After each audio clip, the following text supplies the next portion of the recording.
अक्सर आपने देखा होगा कि नई नई रोड बनी, फिर कुछ दिनों के बाद क्या होता था कि दूसरे डिपार्टमेंट वाले आके केबल लिंक के नाम पे रोड पूरा तोड़ देते थे, बीचों बीचों में कटिंग कर देते थे। कोई केबल वाले आ गए, कहीं नाले बनाने वाले आ गए, कहीं सीवेज बनाने वाले आ गए। तो ऐसे करके रोडों को बने बनाए नए नए रोडों को गड्ढा करके खोद दिया जाता था। खोद के अपना काम करके फिर ऐसे ढक के फिर वो लोग दूसरे डिपार्टमेंट वाले चले जाते थे।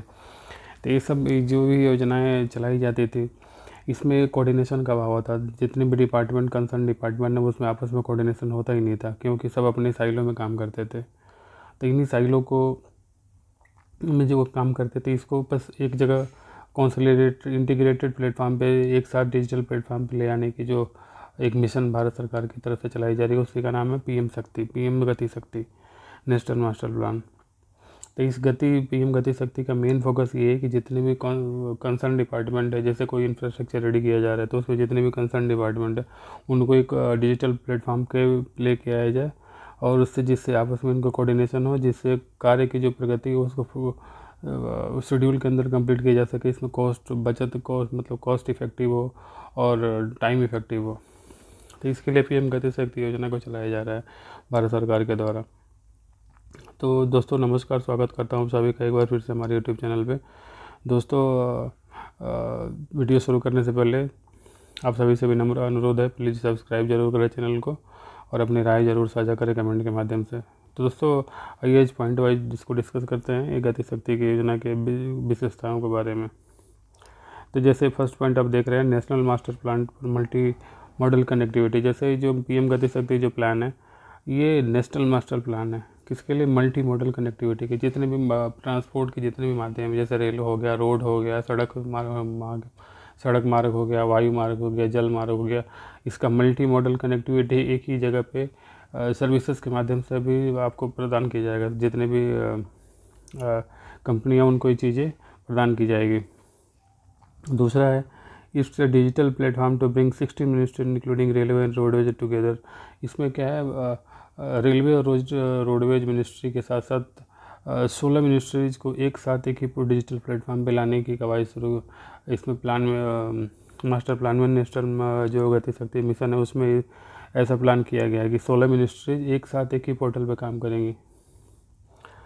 इसका आगे का जो अगला जो इसका मेन फोकस रहेगा ये किस पर रहेगा? इंटीग्रेटेड प्लानिंग पे। जितने भी 16 मिनिस्ट्रीज एक प्लेटफॉर्म पे काम करेंगी, इसमें क्या होगा, एक साथ एक ही जगह पे प्लान करेंगे अपने अपने। जब पर्टिकुलर किसी डिपार्टमेंट का कोई काम है तो अपना प्लान करेगा, दूसरे डिपार्टमेंट का अपना प्लान करेगा, और एक दूसरे के साथ कोऑर्डिनेशन के थ्रू प्लान करेंगे। जैसे कोई पैरेलली साइमल्टेनियसली किसी का काम चल रहा है तो भी वहाँ पे हो जाएगा पैरेलल।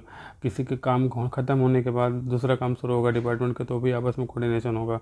तो इससे क्या होगा, किसी भी इंफ्रास्ट्रक्चर को रेडी करने में काफ़ी ज़्यादा सहूलियत मिलेगी, काफ़ी ज़्यादा समय से वो उसको पूरा किया जा सके, कॉस्ट इफेक्टिव रहेगा वो, और उसमें क्या होगा, टाइम के भी काफ़ी बचत होगा।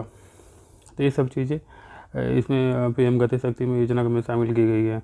इसके अलावा ये क्या प्रोवाइड करेगा? Integrated and seamless connectivity.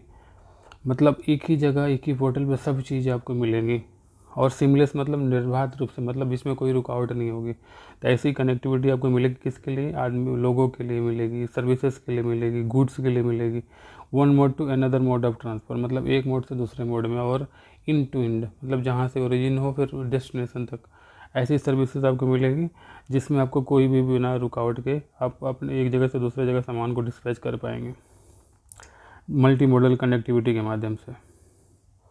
फिर इसका अगले पॉइंट में पीएम गति शक्ति will incorporate and infrastructure scheme of various ministries and state government.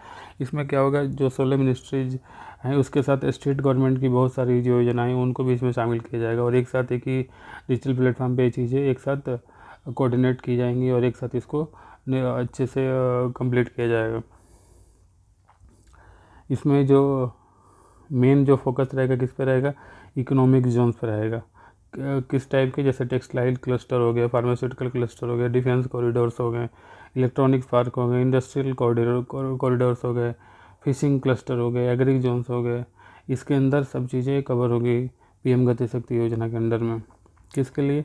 जिससे हमारी कनेक्टिविटी बेटर हो सके और इंडियन बिजनेस जो होगा इंडियन मोर कम्पिटिटिव हो सके, क्योंकि जो भी लोकल प्रोडक्ट होगा इसको अगर हम अच्छे से कॉस्ट इफेक्टिव होकर अगर चीज़ों को एक दूसरे जगह हम एक्सपोर्ट इंपोर्ट कर पाएंगे तो पूरे ग्लोबल स्तर पर भारत के जो प्रोडक्ट हैं compete कर पाएंगे और इससे क्या होगा, भारत के जो इसमें इसका इकोनॉमी, भारत की इकोनॉमी इससे काफ़ी ज़्यादा बूस्ट होगी और लोकल लेवल में रोज़गार का काफ़ी ज़्यादा रास्ते खुल के आएंगे। तो ये हो गया इसका मेन फीचर, पीएम गति शक्ति योजना का मेन फीचर है सब, ये हो गया। इसके अलावा इस बात करेंगे इसमें जो मेन पिलर हैं उसके बारे में बात करेंगे। तो इसके मेन पिलर 6 पिलर है इसमें, पीएम गति शक्ति योजना के 6 जो बेसिक पिलर है जिसके आधार पे पीएम गति शक्ति योजना काम करेंगी। वो उसमें मेन है, सबसे पहले फर्स्ट पॉइंट क्या है, कम्प्रिहेंसिवनेस।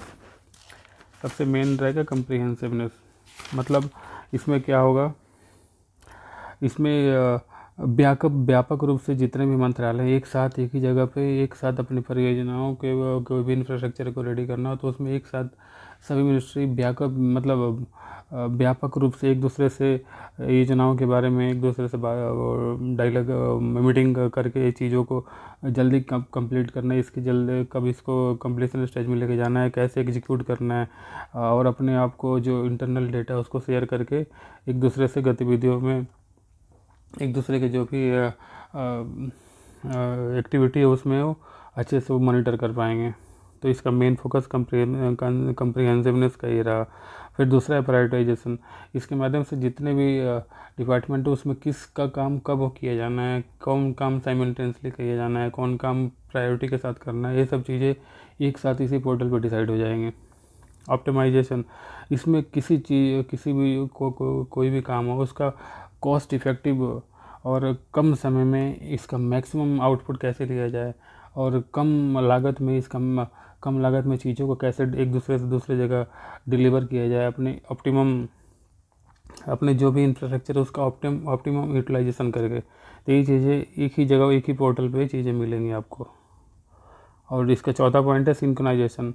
जी, सिंक्रोनाइजेशन मतलब कोई प्रोजेक्ट अगर बन रहा है तो एक साथ सभी गतिविधि अगर होगी तो सिंक्रोनाइज हो पाएगा। सपोज अगर किसी को कुछ रोडवेज से काम हो, किसी को कोई मटेरियल किसी का कहीं से दूसरे जगह से आ रहा है तो उसको दूसरे स्टेट में भेजने के लिए सब चीज़ें सिंक्रोनाइज वे में मिलेगी। मतलब आपको किसी को एक ही पोर्टल पे सब चीज़ें आपको क्लैरिफाई होकर चीज़ें आपको प्रदान की जाएगी कि आपको कोई असुविधा न हो। तो ये सिंक्रोनाइजेशन होगा। चौथा है एनालिटिकल मतलब जीआईएस जो आधारित कदम आसानी की योजना है जिसमें 200 परतों वाली विश्लेषणात्मक मतलब एनालिटिकल उपकरणों के साथ ही एक ही स्थान पर संपूर्ण डेटा प्रदान करेगी। इससे क्या होगा, चीज़ों को जो भी इंफ्रास्ट्रक्चर है उसको रेडी करने के लिए या इंफ्रास्ट्रक्चर रेडी होने के बाद जो भी चीज़ें डिलीवर होंगी एक से दूसरे जगह उसको कैसे करना मतलब कंप्लीट करना है, उसको करने के लिए इसमें बेटर ऑप्टिमम इसका उपयोग किया जा सकेगा जीआईएस टेक्नोलॉजी का और एनालिटिकल उपकरणों का।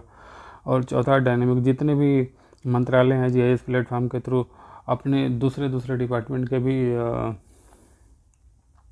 जो भी इंफ्रास्ट्रक्चर है, जो भी प्रोजेक्ट चल रहा है उसके प्रगति, जो प्रोजेक्ट चल रहा है उसका जो भी एग्जीक्यूशन हो रहा है उसका वो मतलब इमेज एक तैयार मतलब डिटेल प्रोग्रेस रिपोर्ट तैयार कर पाएंगे और उसकी पर्टिकुलर मीटिंग कर पाएंगे कि इसका कैसा हो रहा है, मिनट्स ऑफ मीटिंग तैयार कर पाएंगे कि ये चीज़ें कैसे चल रही है नहीं चल रही है और उसको पर्टिकुलर उसको मॉनिटर भी कर सकते हैं कि चीज़ें प्रोडक्टिव वे में काम हो रही है नहीं हो रही है।